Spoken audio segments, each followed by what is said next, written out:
2 مرتبہ حج کر لو تو الحاج، 3 مرتبہ کرو تو مد کے ساتھ الحاج.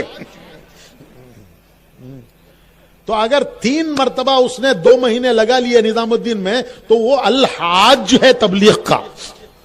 اسے سب معلوم ہے، صفا مروہ مینا مزدلفہ رمی جمرات سب معلوم ہے اسے. تو یہ 2-3 مرتبہ 2 مہینے لگا کے آ کے کہتا ہے کہ ہمارے صوبے کے پرانے نظام الدین کی ترتیب نہیں چلاتے. نظام الدین کی ترتیب چلانے کے لیے ان پرانوں کو ہٹانا ضروری ہے تاکہ ہم نئے جو ہیں وہ نظام الدین کی ترتیب چلا رہے ہیں. چلائیں میرے بھائی. نظام الدین کی ترتیب کو کس کو نظام الدین کی ترتیب کہتے ہیں؟ نظام الدین کی ترتیب وہ ہے جو مولانا الیاس صاحب نے، مولانا یوسف صاحب نے، مولانا انعام صاحب نے چلائی ہے، وہ ہے نظام الدین کی ترتیب. اور 50 سال سے یہ داڑیاں سفید ہو گئیں تو اب تک کس کی ترتیب چلائی؟ اب تک وہی ترتیب چلائی جو مولانا الیاس صاحب کو تو ہم نے نہیں دیکھا، لیکن مولانا یوسف صاحب کو دیکھا ہے، سنا ہے، اور سمجھداری کے زمانے میں سنا ہے، کوئی بچپن میں نہیں سنا ہے، اور کالج کے زمانے میں سنا ہے، کوئی بیوقوفی کی طرح سے بیوقوفی کی طرح سے جا کے علم نہیں اٹھا لیا ہے. سنا ہے، سمجھا ہے. مولانا یوسف صاحب کو سنا ہے، مولانا انعام صاحب کو سفر حضر میں ساتھ رہے ہیں، سفر حضر میں ساتھ رہے ہیں. تو میں ایک کی بات نہیں کہہ رہا ہوں. عجیب بات ہے کہ یہ 3 مہینے میں تو انہوں نے نظام الدین کی ترتیب سمجھ لی، اور مولانا ابراہیم صاحب، مولانا یعقوب صاحب، مولانا احمد لاٹ صاحب انہوں نے 50 سال میں نہیں سمجھی. 50 سال سے اوپر ہو گئے ان کو نظام الدین میں رہتے ہوئے. مولانا یعقوب صاحب کو، مولانا ابراہیم صاحب کو، مولانا کیا نام ہے احمد لاٹ صاحب کو، ان سب کو 50 سال سے اوپر ہو گئے نظام الدین میں رہتے ہوئے. تو 50 سال سے انہوں نے کیا بھاڑ پھانکا وہاں پتہ نہیں، ان کو سمجھی نہیں. انہوں نے 3 مرتبہ 2 مہینے لگا کے وہ سمجھ لیا جو مولانا ابراہیم صاحب اور مولانا یعقوب صاحب اور مولانا احمد لاٹ صاحب نے 50 سال میں نہیں سمجھا. اب بتائیے ان کی سمجھ کا کیا ہے بھروسہ ہے؟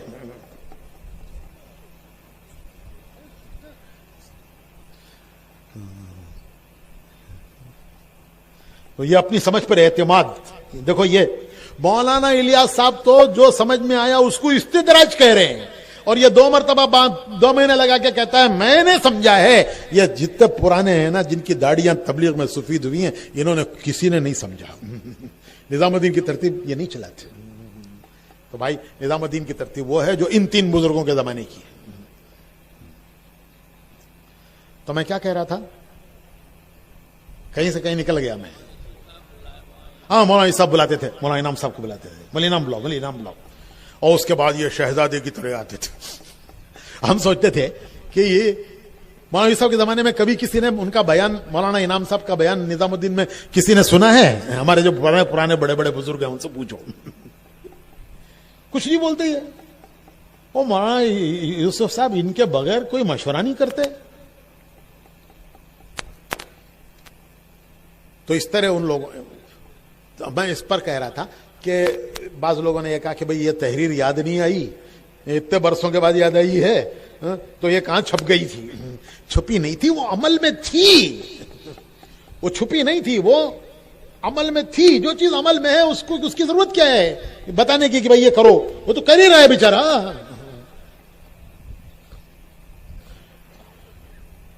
اور اتنا پابند تھے مولانا یوسف صاحب رحمۃ اللہ علیہ.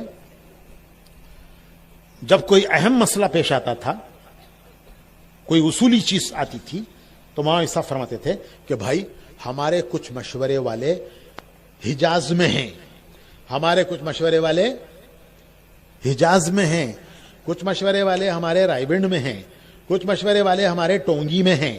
ہم سب جب جمع ہوں گے تو اس مسئلے پر ہم غور کر کے طے کریں گے. جو روزمرہ کے امور ہوتے تھے وہ ان حضرات کے مشورے سے ہوتے تھے جو وہاں موجود ہیں، اور جو ایسے اہم مسائل پیش آتے تھے کہ جو اصولی اور بنیادی ہوتے تھے تو مولانا یوسف صاحب کا جواب یہ ہوتا تھا کہ ہمارے کچھ مشورے والے حجاز مقدس میں ہیں، کچھ ہمارے مشورے والے رائے بنڈ میں ہیں، اور کچھ ہمارے مشورے والے ٹونگی میں ہیں. ہم سب جب جمع ہوں گے تو اس مسئلے پر اس وقت غور کر کے طے کریں گے. حجاز مقدس میں کون تھے؟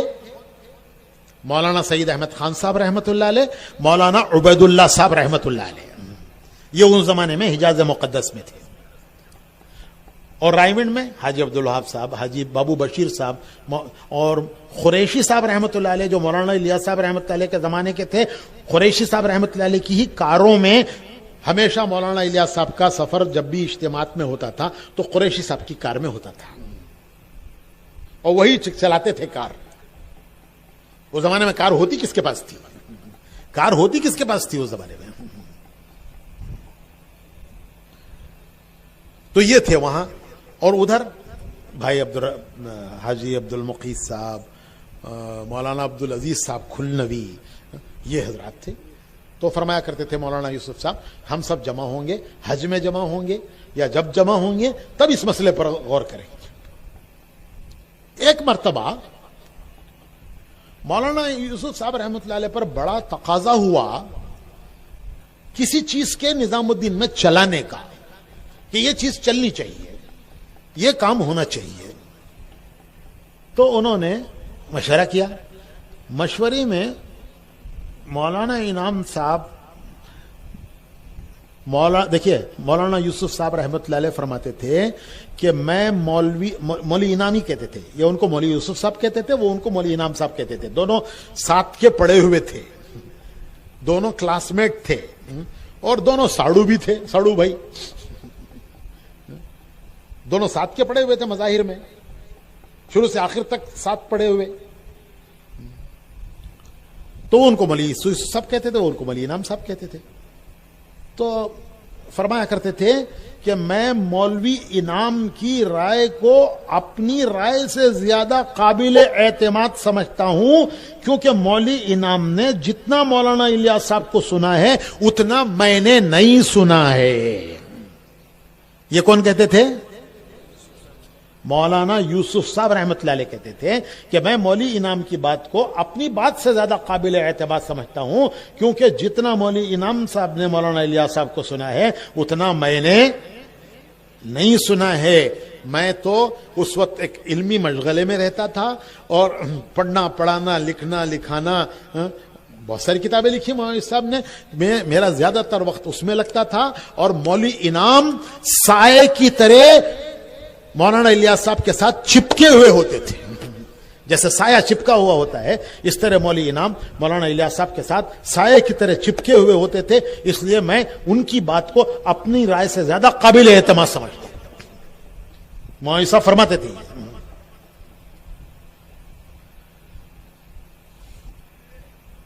تو وہ ایک چیز چلانا چاہتے تھے مولانا یوسف صاحب, مشورے میں رکھا. مولانا انعام صاحب کی رائے یہ تھی کہ مولوی صاحب آپ کا مجمع ابھی اس بات کو ہضم نہیں کر سکتا. ابھی آپ کی یہ جو بات ہے, یہ آپ کی بات کو آپ کا مجمع ابھی نہیں ہضم کر سکتا. ابھی ان کے دل ذہن اس کو لینے کے لیے تیار نہیں ہے. لیکن مولانا یوسف صاحب پر تقاضا تھا. انہوں نے 1 دن رکھا, 2 دن رکھا. تیسرے دن مولانا انعام صاحب نے مولانا یوسف صاحب سے فرمایا کہ دیکھیے آپ پر تقاضا ہے, یہ ہونا چاہیے, اور میری رائے نہیں ہے. میری رائے آپ چاہتے ہیں کہ ہو جائے, میری رائے آپ چاہتے ہیں کہ ہو جائے. تو ایسا کرتے ہیں کہ یہ رائے آپ نہ رکھیے, یہ رائے میں رکھوں گا. سب کو جمع کر کے یہ رائے آپ نہ رکھیے, یہ رائے میں رکھوں گا. حالانکہ خود ان کی رائے نہیں ہے.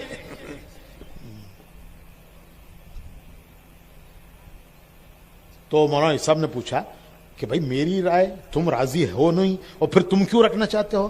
تو مولانا انعام صاحب نے فرمایا کہ دیکھیے آپ ایک کام لے کے چل رہے ہیں, آپ کے ساتھیوں کے دل آپ سے ان میں دوری پیدا ہو, یہ میں نہیں چاہتا. بات میں رکھوں گا, اگر میرے بارے میں دوری پیدا ہو جائے گی تو کوئی حرج نہیں ہے. کس قدر کس مقام پر یہ حضرات اخلاص کے کس مقام پر پہنچے ہوئے تھے. آپ کو ان سے کام لینا ہے, آپ کو ان سے کام لینا ہے. اگر ان کے دلوں میں آپ کے بارے میں تکدر پیدا ہوا, دوری پیدا ہوئی, تو یہ نقصان دہ ہے کام کے لیے. اس لیے رائے تو آپ کی ہے, میری نہیں ہے. ابھی بھی نہیں ہے میری رائے، لیکن میں یہ دوری نہیں چاہتا آپ کے اور آپ کے یہ کام کرنے والوں کے درمیان. میں اس رائے کو رکھوں گا، پھر آپ اس کا دیکھ لیجئے کیا ذہن ہوتا ہے. اگر راضی ہو جاتے ہیں تو چلائیے، نہ ہوتے ہیں تو چھوڑ دیجئے. میرے ساتھ ان کی اندر دوری پیدا ہو جائے کوئی حرج نہیں ہے، کیا فرق پڑتا ہے. چنانچہ اگلے دن مشورے میں مولانا انعام صاحب نے وہ بات رکھی. کبھی نہیں بولنے والے بولے تو یہ بولے، ان کو کیا پتا تبلیغ کا، ان کو کیا پتا کیسے کام کیا جاتا ہے. بیٹھے پان کھانے والے، پان کی ڈبی لے کے پان کھاتے رہنے والے. مولانا انعام صاحب نے فرمایا ایسی باتیں لوگوں نے میرے بارے میں کہیں کہ بیٹھے ہوئے پان کھاتے رہنے والے اور بھیک دان میں تھوکتے رہنے والے، یہ رائے دینے والے، ان کو کیا پتا تبلیغ کا. تو پھر ہم کہنے لگے دیکھیے میں نے آپ سے کہا نہیں تھا کہ آپ کا عملہ اس کے لیے تیار نہیں ہے. لیکن وہ بات آپ نہ رکھیے کیونکہ آپ کے ساتھ دوری نہیں ہونی چاہیے. میں رکھوں گا، میرے ساتھ ہو جائے کوئی بات نہیں.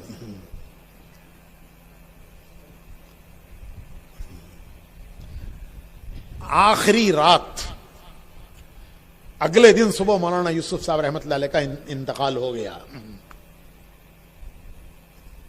یہ آخری رات کی بات ہے جو اس وقت کے شریک لوگوں نے مجھے بتائی ہے، کئی لوگوں نے، ایک نے نہیں. اگلے دن مولانا یوسف صاحب کا انتقال ہو گیا. تو حضرت سفر میں تھے، لاہور میں انتقال ہوا. بھائی بشیر صاحب تھے، ان کے گھر میں قیام تھا، مرکز سے کے ساتھ گھر تھا وہ. تو وہاں یہ جو بڑے بڑے ہمارے اکابر تھے، اس وقت کے جو اکابر تھے، وہ سارے اکابر انہوں نے آپس سے مشورہ کیا. آپس سے مشورہ کر کے انہوں نے یہ کہا کہ مولانا یوسف صاحب پر کام کا لوڈ بہت پڑ رہا ہے، ان پر کام کا بوجھ بہت پڑ رہا ہے. روزانہ کبھی کبھی 12 گھنٹے 16 گھنٹے بولنے کی نوبت آئی ہے. تو اتنا بوجھ ان پر اب یہ کہیں پھٹ نہ جائیں، اتنا بوجھ پڑ رہا ہے کہیں پھٹ نہ جائیں. تو مولانا انعام صاحب مولانا الیاس صاحب کے زمانے کے ہیں، ساری باتیں ان کے سامنے ہیں، ان کے ساتھ 24 گھنٹے رہنے والے ہیں. تو ان سے کہا جائے کہ یہ بھی کچھ ذمہ داریاں لے لیں.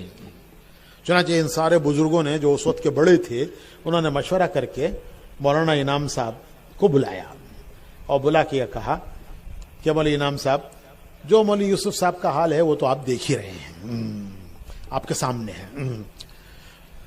ہم نے آپ کو اس وقت تکلیف اس لیے دی ہے کہ ہم چاہتے ہیں کہ یہ جتنے کام مولانا یوسف صاحب کر رہے ہیں ان میں کے کچھ کام مشورے سے آپ کے ذمہ کر دیے جائیں تاکہ کچھ کام آپ لے لیں، ان کے اوپر کا بوجھ ہلکا ہو جائے، ورنہ یہ پھٹ جائیں گے. تو مولانا انعام صاحب رحمۃ اللہ علیہ بہت دیر تک ان کی ساری بات انہوں نے بہت دلیل کے ساتھ، میں تو مختصر کہہ رہا ہوں، ساری بات سمجھائی. تو مولانا انعام صاحب رحمۃ اللہ علیہ خاموشی سے سنتے رہے اور جب ان کی بات پوری ہوئی تو ان کی آنکھوں میں آنسو آ گئے.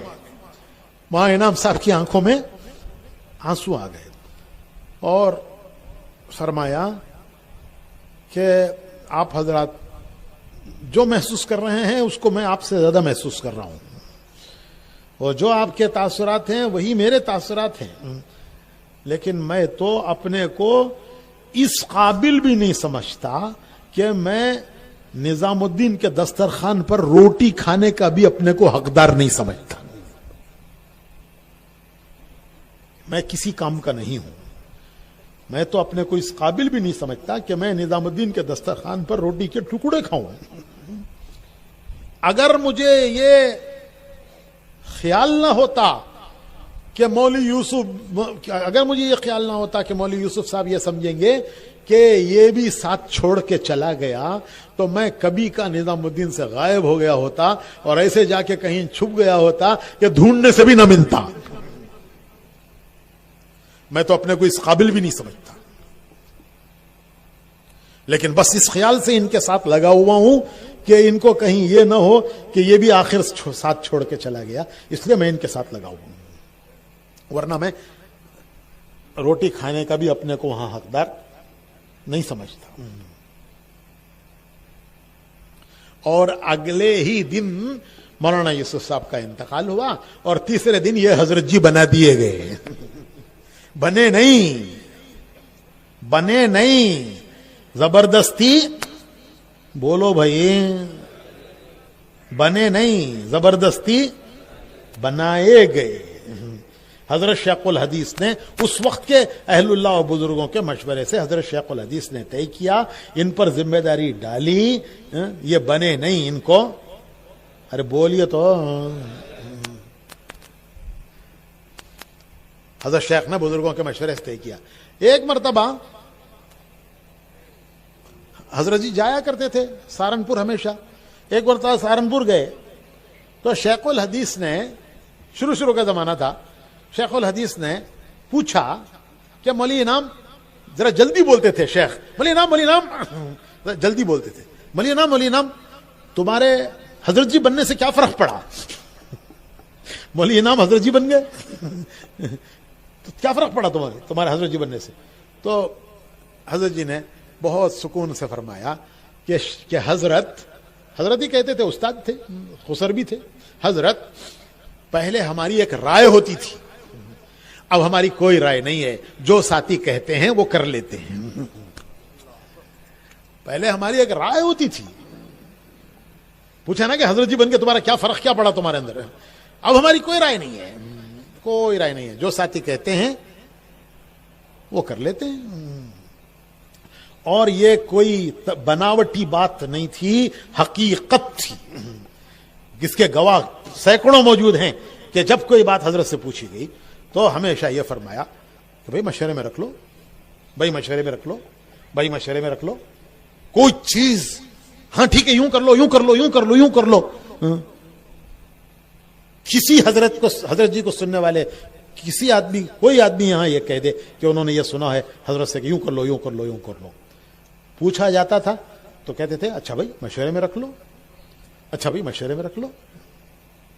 اور جب مشورہ ہو جاتا تھا اور جا کے عرض کیا جاتا تھا کہ حضرت یہ رائے ہو رہی ہے, حضرت یہ رائے ہو رہی ہے, حضرت کے سامنے تو یوں ہی عرض کرتے تھے, کیا یوں تھوڑے ہی کہتے تھے کہ ہم نے یوں طے کر لیا ہے.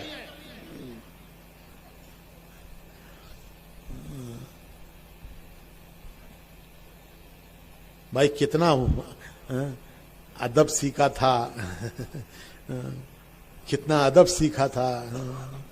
یہی تو تربیت ہوئی تھی اس راستے میں. دبانے کی نہیں, دبنے کی تربیت ہوئی تھی. دبانے کی تربیت نہیں, دبنے کی تربیت ہوئی تھی. منوانے کی نہیں, ماننے کی تربیت ہوئی تھی. تو میں کیا کہہ رہا تھا؟ ہاں, حضرت کے سامنے عرض کرتے تھے کہ حضرت ساتھیوں نے یوں سوچا ہے, ساتھیوں کی یوں رائے ہے. تو اچھا بھائی تم سب کی رائے یہی ہے تو اللہ اس میں خیر فرمائے. یہ جواب ہوتا تھا حضرت کا, پیٹنٹ جواب. سینکڑوں موجود ہیں یہاں اس کی گواہی دینے والے. کہ کبھی پوچھا جاتا تھا کہ حضرت یہ بات فرماتے تھے مشورے میں رکھو. اب مشورے میں رکھا, مذاکرہ ہوا, اور اس کے بعد حضرت کے سامنے پیش کرتے تھے کہ حضرت ساتھیوں کی یہ رائے ہے, یہ سوچا ہے. تو ہمیشہ جواب یہ ہوتا تھا اچھا بھائی تم سب کی رائے ہے تو اللہ اس میں خیر فرمائے, اللہ اس میں برکت فرمائے, اللہ اسے قبول فرمائے. تو اس لیے بھائی شورا کی ضرورت پیش نہیں آئی, کیونکہ سب کچھ ہوتے ہوئے بھی انہوں نے اپنے آپ کو, کچھ سمجھ میں آ رہا ہے بھائی, نہیں آ رہا پتا نہیں, سب کچھ ہوتے ہوئے بھی انہوں نے اپنے آپ کو تابع کیا ہوا تھا. پھر آخر دور میں مولانا حضرت جی رحمت اللہ علیہ نے 10 کی شورا بنائی. ایک ایک کر کے ان میں سے انتقال ہوتے گئے. تو اس وقت کیوں نہیں یاد دلایا, اس وقت کیوں نہیں یاد دلایا؟ میرے بھائیو, میں نے خود اپنے کانوں سے سنا ہے, مولانا ابراہیم صاحب نے خود کئی مرتبہ میرے سامنے کہا ہے مشورے میں کہ بھائی آپ اپنی باڈی تو مکمل کرو. مولانا باڈی کا ہی لفظ استعمال کیا تھا, حالانکہ مولانا انگریزی دان نہیں ہے لیکن وہ لفظ وہی استعمال کیا تھا کہ آپ کی باڈی ختم ہو گئی, آپ اپنی باڈی تو بناؤ.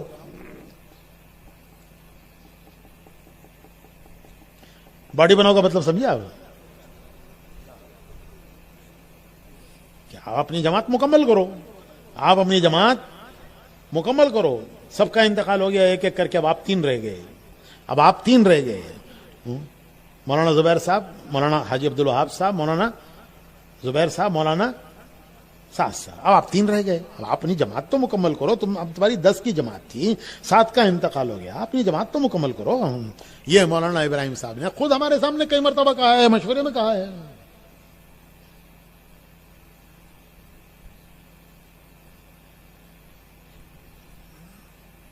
آپ کی جماعت مکمل کرو. ہم رائے ونڈ جا رہے تھے پرانوں کے جوڑ میں، مولانا زبیر صاحب کی حیاتی یعنی حیات کی بات ہے. ہم ہسپتال گئے مولانا زبیر صاحب سے ملنے، کہ ہم رائے ونڈ جا رہے ہیں. اور اس وقت میں نے عرض کیا کہ میں حاجی صاحب سے عرض کرنا چاہتا ہوں کہ شورا کی تکمیل ہونی چاہیے. اور حاجی صاحب ظاہر ہے کہ وہ پوچھیں گے کہ آپ کی کیا رائے ہے. میں نے مولانا زبیر صاحب سے کہا آپ کی کیا رائے ہے، تو آپ اپنی رائے بتا دیجئے، میں آپ کی رائے بھی عرض کر دوں گا حاجی صاحب سے. تو مولانا زبیر صاحب نے کہا کہ بھئی میری پوری رائے ہے، ضرور تکمیل ہونی چاہیے اس کی، اور تم میری طرف سے حاجی صاحب کو میری رائے پہنچا دینا. میں نے کہا کہ آپ 1-2 جملے لکھ دیجئے. میں نے مولانا زبیر صاحب سے کہا آپ 1-2 جملے لکھ دیجئے. کہنے لگے کہ بھائی لکھنے کی بات تو یہ ہے کہ وہ حاجی عبدالوہاب صاحب کے پیٹ میں بات رہتی نہیں، وہ پتہ نہیں کس وقت کہاں میرا خط پڑھ کے سنا دیں گے، کام تو ہوگا نہیں اور خواہ اختلاف ہو جائے گا. کیونکہ ان کے پیٹ میں بات رہتی نہیں، وہ کہیں ممبر پہ بیٹھ کے رائیونڈ میں خط پڑھ دیں گے میرا، اور کام تو ہوگا نہیں اور چیز رہ جائے گی. یہ مولانا زبیر صاحب کے الفاظ تھے. پھر مجھ سے فرمایا کہ تم میری طرف سے کہہ دینا کہ ان کی رائے ہے، اور اگر وہ مجھ سے بات کرنا چاہیں تو مجھ سے فون پہ بات کرا دینا.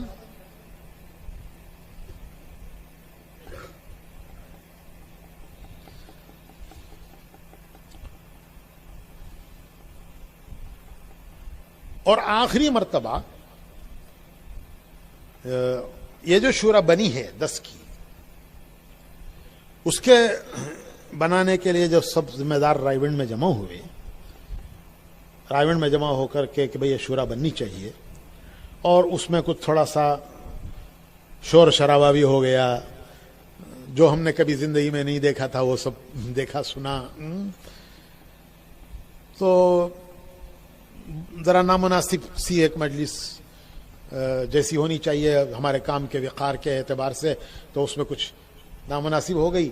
تو آخر میں میں نے ہی عرض کیا تھا، شاید میری آواز موجود بھی ہو اس میں نے عرض کیا تھا کہ اس ساری مجلس کی کوئی ضرورت نہیں ہے، اس مشورے کی کوئی ضرورت نہیں ہے، آپ 2 ذمہ دار ہیں. میں نے یہی عرض کیا تھا، شاید میری بات موجود بھی ہو. آپ 2 ذمہ دار ہیں. میں نے کہا تھا کہ حاجی صاحب آپ اور مولانا سعد صاحب آپ 2 ذمہ دار ہیں، یہ ذمہ داری آپ دونوں پر ہے. آپ دونوں بیٹھ جائیے اور آپ دونوں شورا بنائیے. ہماری رائے کی بھی ضرورت نہیں ہے اور نہ ہمیں جمع کرنے کی کوئی ضرورت ہے.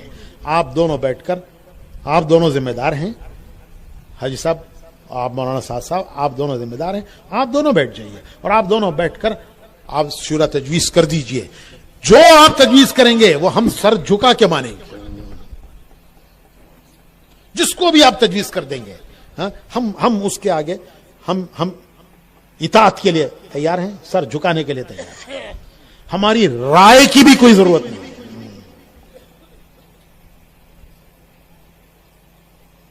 یہ میرے آخری الفاظ تھے، اسی پر وہ مجلس ختم ہوئی.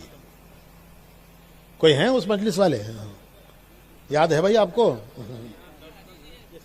ہاں.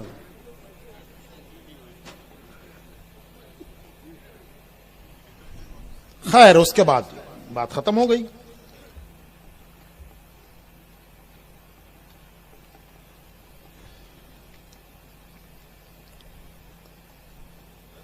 تو میں کیا کہہ رہا تھا؟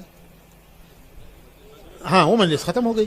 پھر حاجی صاحب مختلف لوگوں سے رائے کرتے رہے، الگ الگ بلا کے بھی پوچھتے رہے، مختلف حضرات دونوں سے بھی ملتے رہے، ادھر بھی ان سے بھی ملتے رہے، ان سے بھی ملتے رہے، اور آخر میں حاجی صاحب نے یہ فیصلہ کیا.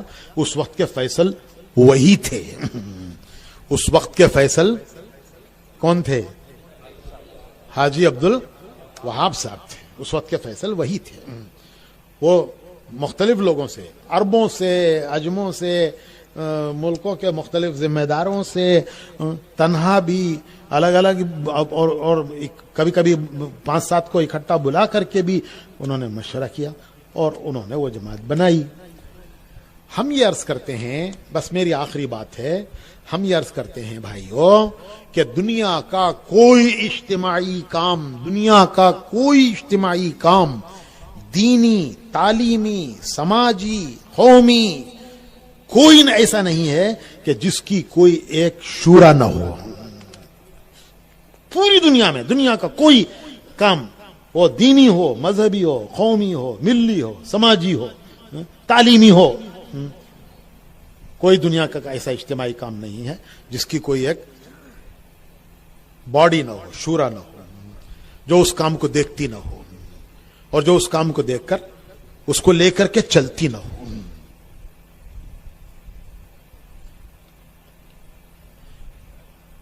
ایک چھوٹا سے چھوٹا مدرسہ ہوتا ہے، اس کا محتمم کوئی ہو لیکن اس کی ایک شورا ہوتی ہے. جو اصولی و بنیادی چیزیں ہوتی ہیں وہ شورا طے کرتی ہے. محتمم اس کی تنفیذ کرتا ہے، اس کو چلاتا ہے، لیکن اس کی کوئی بھی بنیادی اور کوئی تعلیمی ادارہ، کوئی دنیا کا کوئی تعلیمی ادارہ، کوئی ایک چھوٹی سے چھوٹی کوئی ایک سماجی مجلس ہوتی ہے، اس کی ایک جماعت ہوتی ہے، وہ کسی فرد کے حوالے نہیں کیا جاتا. ہماری آخری بات یہی ہے کہ اتنا بڑا کام، امت کی اتنی بڑی امانت، امت کی اتنی بڑی امانت. ہاں ایک بات اور واضح کر دوں میں آپ کو،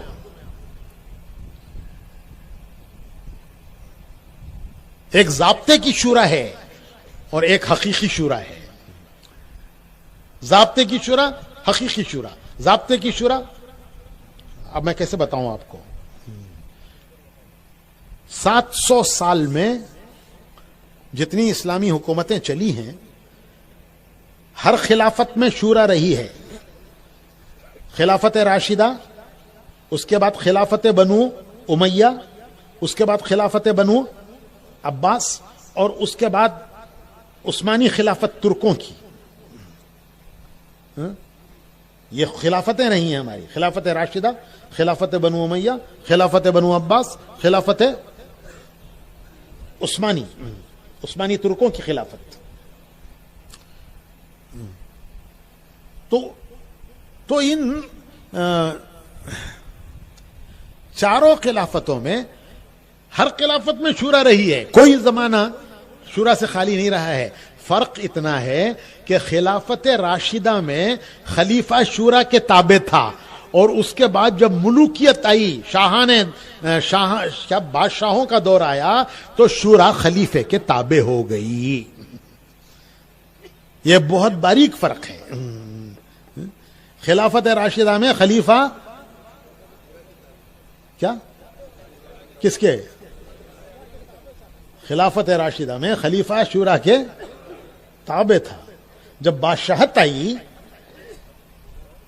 نام تو خلافت ہی رہا اس کا بھی، خلافت بنو امیہ ہو کہ خلافت بنو عباس ہو کہ خلافت عثمانی ہو، نام تو اس کا بھی خلافت ہی رہا. جیسے خلافت راشدہ ویسے یہ بھی خلافتیں ہی رہیں. فرق یہ آیا کہ خلافت راشدہ میں خلیفہ، ذرا بولیے، پھر ملوکیت کا دور آیا. ملوکیت کے معنی بادشاہت کا دور آیا. تو کیا فرق آیا؟ شورا بادشاہ کے تابع ہو گئی. اس میں فرق کیا تھا؟ فرق یہ تھا کہ خلافت راشدہ میں شورا خلیفے کی کوئی بھول چوک پر اسے کہتی تھی کہ سیدھے ہو جاؤ، سیدھے ہو جاؤ، نہیں تو تمہیں سیدھا کر دیں گے. آپ حضرات ماشاءاللہ سننے والے، بیان کرنے والے ہیں. حضرت عمر رضی اللہ تعالیٰ عنہ جوڑا پہن کے آئے، تو پوچھا نہیں، کہا کہ سنو اور مانو. تو ایک بدو نے کھڑے ہو کے کہا کہ نہ سنیں گے نہ مانیں گے. پہلے جواب دو کہ یہ جوڑا جو تمہارے پاس آیا ہے یہ اتنے کپڑوں سے زیادہ ہے جو کپڑے مسلمانوں کو تقسیم ہوئے ہیں، یہ کہاں سے آیا تمہارے پاس؟ جب تک اس کا جواب نہیں دو گے نہ سنیں گے نہ تمہاری. تو انہوں نے بتایا کہ مجھے جو ملا تھا وہ میرے حصے میں کافی نہیں ہو رہا تھا، میرے بیٹے سے میں نے اس کا لیا اور لے کر ملایا تو تب میرا جوڑا پورا ہوا. عبداللہ ذرا گواہی دے دو. تو انہوں نے کہا کہ امیر المومنین خدا نہ خواستہ میں کوئی اس کے نہیں، میں تو ایک وضاحت چاہتا تھا. اب ہم سنیں گے بھی تو آنکھ دیکھ کے نہیں چلتے تھے، آنکھ دیکھ کے نہیں چلتے تھے، حق بات کی طرف متوجہ کرتے تھے. یہ شورا کا یہ مقام تھا. جب بادشاہت کا زمانہ آیا تو شورا تھی، لیکن شورا کی حیثیت یہ تھی کہ کون سی بات کہوں گا تو بادشاہ خوش ہوگا، وہ کہوں جس سے بادشاہ خوش ہو جائے، میرا پروموشن ہو جائے، میرا پروموشن ہو جائے، میرا بیان ہونے لگ جائے، میرا ملکوں کا سفر ہونے لگ جائے. میں نظام الدین کا آدمی کہاں جاؤں؟ اب تو ہم سب باغی ہیں نا، اب تو ہم سب باغی ہیں، سب باغی ہیں. یہ مولانا ابراہیم صاحب باغی، مولانا کیا نام ہے ان کا، احمد لاٹ صاحب باغی، مولانا یعقوب صاحب باغی، جنہوں نے نظام الدین کی دیواریں اپنے ہاتھوں سے اٹھائیں وہ سب باغی، اور یہ جو 6 مہینے سے وہاں آ گئے ہیں یہ سب جو ہے نظام الدین والے.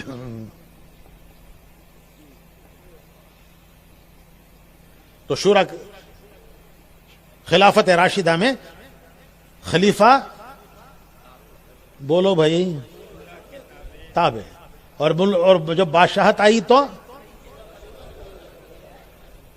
جب کیا کہیں گے تو بادشاہ خوش ہو جائے گا، میرا پروموشن ہو جائے گا، میرا بیان مل جائے گا، میرا ملکوں کا سفر ہو جائے گا اور میں نمائندہ بنا کے بھیجا جاؤں گا. اور کیا کہوں گا تو میرا ڈیگریڈیشن، کیا کہوں گا تو میرا ڈیگریڈیشن، میرا تنزل ہو جائے گا، ڈیموشن. کیا وہ بلکہ میں نے تو علماء بتائیں گے کہ میں نے تو یہاں تک سنا ہے کہ بعض خلفاء کے یہاں لوگ حدیثیں گھڑ کے پیش کرتے تھے بادشاہ کو راضی کرنے کے لیے، خوش کرنے کے لیے، جو وہ چاہتے تھے اس کے مطابق، تاکہ میں دربار میں پروموشن ہو جائے میرا.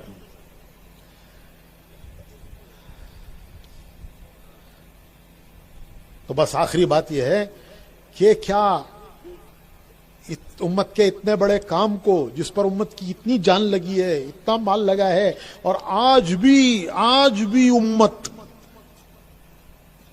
ایک بڑا امت کا طبقہ وہ ہے جو ان جھگڑوں سے اسے کوئی سروکار نہیں ہے، وہ اپنی قربانیاں دے رہا ہے، پیدل چل رہا ہے. یہ تو سب یہ جتنے ذرا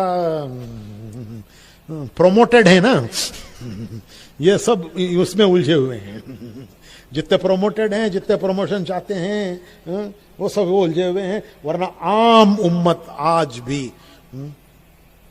پس رہی ہے، پیدل چل رہی ہے، مشقتیں اٹھا رہی ہے، قربانیاں دے رہی ہے، اپنی حاجتوں ضرورتوں تک کو کاٹ کر قربان کر کے، خواہشوں کی بات تو بہت دور کی ہے، حاجتوں ضرورتوں تک کو قربان کر کے وہ اللہ کے دین کے لیے اپنی جان مال لگا کے قربانیاں دے رہی ہے. سارے عالم کی اس امت کے اتنے بڑے کام کو کیا ایک فرد کے حوالے کر دیا جائے؟ کر دیا جائے تو کرو بھائی، ہمارا کیا جاتا ہے؟ کوئی ہمارے باپ کی کوئی جاگیر لوٹنے والی تھوڑی ہے. یہ جو جتنے بیٹھے ہیں ہمارے جتنے بزرگ ہیں، ان کی کوئی جائیداد لوٹنے والی تھوڑی ہے کہ اتنے بڑے امت کے کام کو. یہ تو حضرت مولانا انعام الحسن صاحب رحمۃ اللہ علیہ نے اس کو محسوس کر لیا تھا کہ اب اس وقت ایک جماعت کی ضرورت ہے، جو جماعت اس کام کو لے کے چلے، ان کی نگرانی میں کام چلے. اور اس کو مولانا الیاس صاحب رحمۃ اللہ علیہ نے صراحتاً اپنے ملفوظ میں فرما دیا. تو اب سوال یہی ہے، بس آخری یہی بات ہے کہ کیا اتنے بڑے کام کو ایک آدمی کے حوالے کر دیا جائے کہ وہ جس طرح چاہے اسے لے کے چلے؟ وہ اطاعت کرو، ٹھیک ہے بھائی، ارے آپ بھی تو کسی کی اطاعت کرو،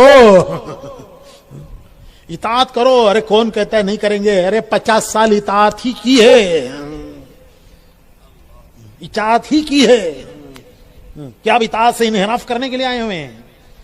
اطاعت کی ہے، انہوں نے مشورے کی اطاعت کی ہے، ہم نے ان کی اطاعت کی. تینوں حضرت جی.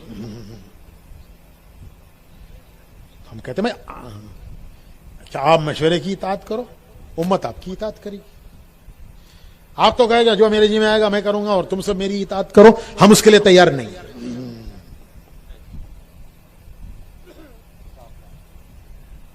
تو سیدھی سی بات اتنی ہے بھائی کہ کیا اتنے بڑے کام کو ایک آدمی کے حوالے کر دیا جائے؟ ہمارے حضرت جی مولانا انعام الحسن صاحب رحمۃ اللہ علیہ تو صاف فرماتے تھے کہ اب امت میں امارت کی صلاحیت نہیں رہی ہے. میرے کانوں سے میں نے پتہ نہیں کتنی جگہ مرتبہ سنا ہے. حضرت فرمایا کرتے تھے کہ اب امت میں امارت کی صلاحیت نہیں رہی ہے. امارت ایک ذمہ داری تھی، آج امت امارت کو ایک عہدہ سمجھ رہی ہے. امارت ایک ذمہ داری تھی، اللہ کے ہاں جواب دہی تھی، ذمہ داری کو آج ایک عہدہ سمجھا جا رہا ہے. تو حضرت نے جہاں بھی شورا کے 4 آدمی تھے، 2 معذور ہو گئے، دو انتقال کر گئے، ایک معذور ہو گیا، مسئلہ آیا، حضرت نے فرمایا بھائی ایک مشورے کی جماعت بنا لو. سارے ہندوستان میں نہیں، ساری دنیا کے ملکوں میں. اب دنیا میں کہیں امیر نہیں ہے، کسی ملک میں امیر نہیں ہے. حضرت کے زمانے ہی سے جہاں جہاں امیر تھے، انتقال ہو گیا امیر کا، تو حضرت نے فرمایا بھائی شورا بنا دو. جہاں امیر معذور ہو گئے، حضرت نے فرمایا بھائی شورا بنا دو. جہاں شورا تھی 5 آدمی تھے، 2 آدمی انتقال کر گئے، 2 آدمی جو ہے معذور ہو گئے، 1 آدمی معذور ہو گیا، 2 رہ گئے. حضرت نے فرمایا بھائی ان کی شورا کی تکمیل کر دو. یہ حضرت کے زمانے سے چلا. اب دنیا میں کہیں امیر نہیں ہے، کسی ملک میں دنیا میں امیر نہیں ہے، ہر جگہ شورا ہے. ذمہ داری ایک پر نہیں ہے، ذمہ داری ایک جماعت پر ہے، ایک جماعت پر ہے. پھر سب اس جماعت کے ساتھ جڑے ہوئے ہیں. تو سیدھی سی بات بھائی ہماری یہی ہے، ہم یہ کہتے ہیں ارے بھائی آپ کو جو شورا بنی ہے، میں معذرت کے ساتھ، اور یہ سب بڑے ہمارے بیٹھے ہیں، مجھے نہیں کہنا چاہیے یہ بات، مجھے یہ نہیں کہنا چاہیے، لیکن میں معذرت کے ساتھ یہ کہتا ہوں کہ بھائی جو شورا بنی ہے 10 کی، کتنے ہیں وہ 13 کی، میں مولانا سعد صاحب سے عرض کرتا ہوں کہ آپ کو ان میں سے کوئی نام پسند نہیں ہے، آپ کہیے کہ ان 2 کو اس میں سے ہٹا دو، میں شورا ماننے کے لیے تیار ہوں. ہم پاؤں پکڑ لیں گے حاجی عبدالوہاب صاحب کے کہ آپ راضی ہو جائیے، امت کو اس قضیے سے نکالیے. کس قضیے میں آپ نے امت کو ڈال دیا ہے؟ کس جھگڑے میں آپ نے امت کو لگایا ہے؟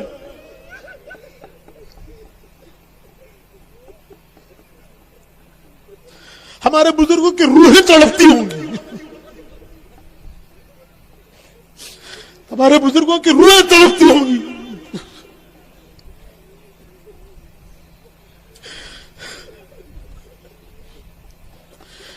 مسجد میں اختلاف. ہمارے ساتھی ہم سے کہتے ہیں کہ پہلے محبین مخالفت کرتے تھے، اب ہمارے مخالفت کر رہے ہیں. جو محبین نے نہیں کیا وہ آج ہمارے کر رہے ہیں. ہم نے محبین کو سمجھا لیا، لیکن ان کو کیسے سمجھائیں؟ ہمارے بزرگوں کی روحیں تڑپتی ہوں. کس جھگڑے میں ڈالا ہے آپ نے امت کو؟ کس قضیے میں آپ نے ڈالا ہے؟ آپ نے ڈالا ہے.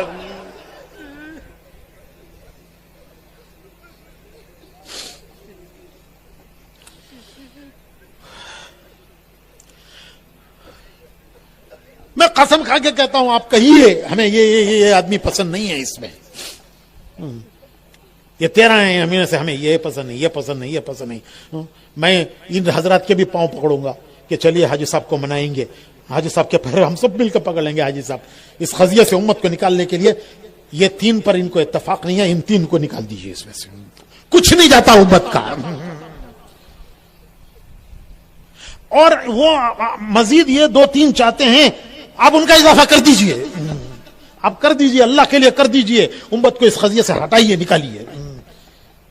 جو مولانا صاحب کو پسند نہیں ہے ان کو نکال دیجئے اس میں سے، اور جن کو وہ مزید ڈالنا چاہتے ہیں ان کو ڈال دیجئے. کوئی کچھ نہیں جائے گا، کچھ نہیں بگڑے گا انشاءاللہ. میں اپنی طرف سے ان حضرات کی طرف سے بھی میں معذرت کے ساتھ ضمانت کرتا ہوں کہ ہم سب مل کے درخواست کریں گے کہ کیا آپ کو کون سے پسند نہیں ہے، ان کو ہٹا دیجئے بھائی، ان کو ہٹا دیجئے بھائی، کیا جاتا ہے. بلکہ ان سے خود کہیں گے کہ آپ کہہ دیجئے ہمیں معذور کر دیجئے. اور آپ ان کو لینا چاہتے ہیں ان کو لے لیجئے 2-1 کو، اس قضیے سے تو امت کو نکالیے.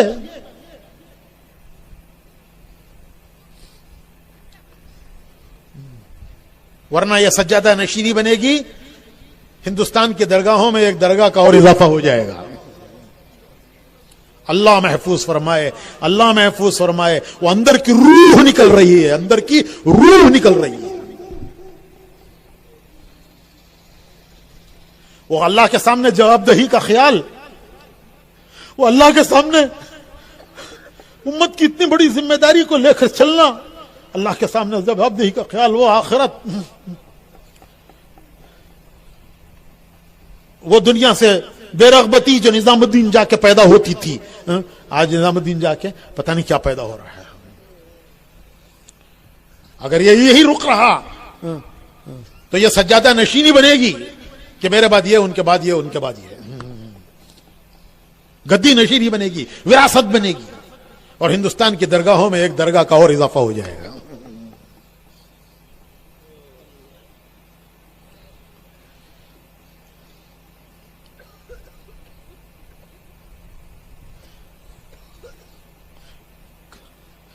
کاش کسی طرح ان تک ہماری آواز پہنچ جائے کہ آپ امت کو اس قضیے سے نکالیے.